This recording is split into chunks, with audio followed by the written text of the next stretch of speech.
Breaking news here in the CBS Sports HQ coming from Major League Baseball, where the Pittsburgh Pirates have selected Paul Skenes with the #1 overall pick in this year's draft. The ace led all of Division I baseball in strikeouts and finished second in wins and ERA. Skenes is the 6th ever #1 pick by the Pirates and first since Henry Davis in 2021. He is also the 6th player and first pitcher ever to win Most Outstanding Player at the Men's College World Series and to get drafted first overall.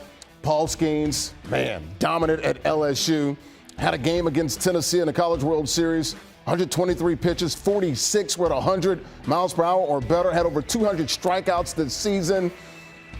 Was throwing 100 miles an hour deep into games in the 7th inning in the College World Series. Paul Skenes, the #1 overall pick, going to the Pittsburgh Pirates. Let's go ahead and bring in our CBS Sports MLB Draft analyst. There he is, Chris Welsh. And Chris, no surprise here, or maybe it is a surprise because of money and everything else we've been hearing about Paul Skenes, the dominant starter for the LSU Tigers, going #1 overall. We talk about that very, very electric fastball here. What is your reaction to the Pirates selecting Paul Skenes out of LSU, the Bayou Bengals, #1 overall pick there in the MLB Draft? Yeah, I actually think this is like the most surprising pick because of the craziness that was going on. If people really paid attention to the underlinings of everything in the draft, usually like 2 weeks, even maybe a couple hours before the draft, we really know what's going on. Nobody had any idea. I talked to some different team personnel that had no idea what way the Pirates are going to go, and they weren't really being given credit. A lot of it was built around saving money. Everyone said they might go with the cheapest option. That's why there was a rumor around Max Clark, high school outfielder, that he would be willing to take the most and they could spend that later. But the Pirates did right. They did the right thing. They took what might be not just a need. You don't necessarily just take need in these situations, but they don't have a #1 in the system. The closest they have is at the major league level in Mitch Keller, but you could argue as far as what their minor leagues look like, they've got #4s, #3s, maybe at best. Quinn Priester is someone in their system who doesn't have the look of a 1 or a 2. They just built themselves an ace. They got the guy, and I think this was the right move. One of the most dominant pitchers I've seen in college baseball in, who knows how long. Yeah, and he's got that mustache there, and like we said, 100 miles an hour or more, electric stuff, man. The big righty helping LSU win the national title, coming back to win that Game 3 against their SEC brethren there, the Florida Gators. Chris, wanted to get your thoughts here on Paul Skenes going to the Pittsburgh Pirates there. There's been a lot of talk, especially down south, about Paul Skenes, his stuff, how electric it is, that he could absolutely, actually right now, Chris, join the Pittsburgh Pirates now, go into the rotation, or at least into the bullpen right now and pitch in Major League Baseball. Is that something that you think Paul Skenes could do right now, pitch at the Major League level and get out Major League hitters right now? I believe it. I 100% believe it. And this team is 8.5 out. Crazier things have happened leading up into a trade deadline. I don't know if this team would want to kind of set that clock, but he was pushed beyond, I think, what we've seen any pitcher. 120 on the back half of the year, went over 200 strikeouts, but his stuff is electric. Whether he's averaging 98 to 99, pushed up a little bit in the College World Series, was hitting 102, a 31% swinging strike percentage. Driveline has a stuff plus metric. This is from Lance Brozdowski, you guys can find online. That fastball was rated out at 132, which is a fantastic number, 32% above normal fastballs. His slider, 2,600 RPM, had a 66% swing and miss rate, which is crazy. It was given a 122 stuff plus. So what I'm getting at is a lot of major league teams use the stuff plus metrics. Those are two well above average pitches. And, you could argue that the slider and the changeup become a really great pitch for him towards the back half of the year. Could have been about the fastball and how amazing that fastball was, but that will play at a major league level, especially if you were to put him in 1 or 2 inning stints. He's going to be hitting 102, 103. Also, a lot of talk, which could have been why maybe he wasn't being considered crazily up at the top of the draft, was about the shape of his fastball.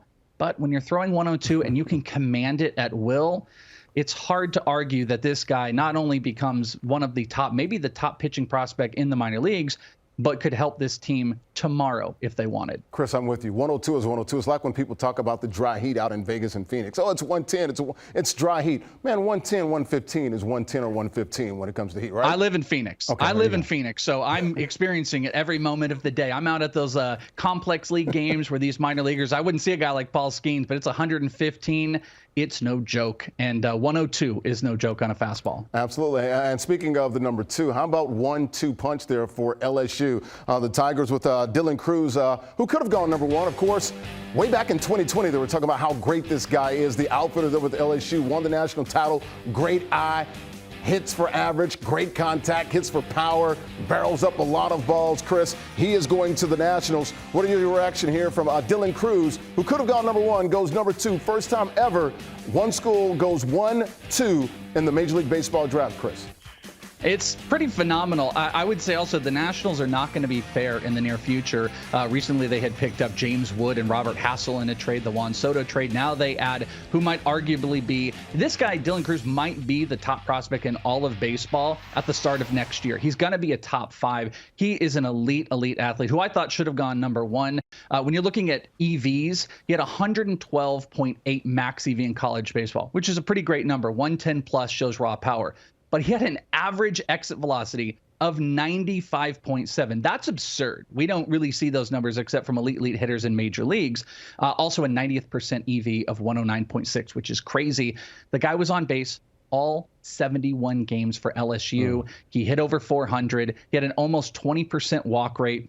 He is just incredible on the bat to ball skills. He hit one in the College World Series, 107 opposite field. And 107 opposite field, we've done some work on, might have a 4 to 5 mile an hour boost as far as what EVs go. So that's, again, coming back to 112. The big point here is this is a player with what a lot of times we'll refer to in fantasy baseball, floor. There's so much floor that just makes him safe. The upside can go through the roof. And I actually kind of comp him to who he could have been a teammate with, Brian Reynolds, who there's very, very similar skill sets in low K percentage, lots of contact. Maybe power's not going to be elite, but this is going to be a superstar player who will now be the face of the Nationals in the very, very near future. When you talk about EV, you mean exit velo there. A lot of people are talking about, look, he's got all of the tools. Might not hit 40 or 50 home runs, but maybe you can count on maybe 20 or something like that with the power there for our Dylan Cruz. All right, let's look at Skenes and Dylan Cruz, both represented by the same guy, last name Boris.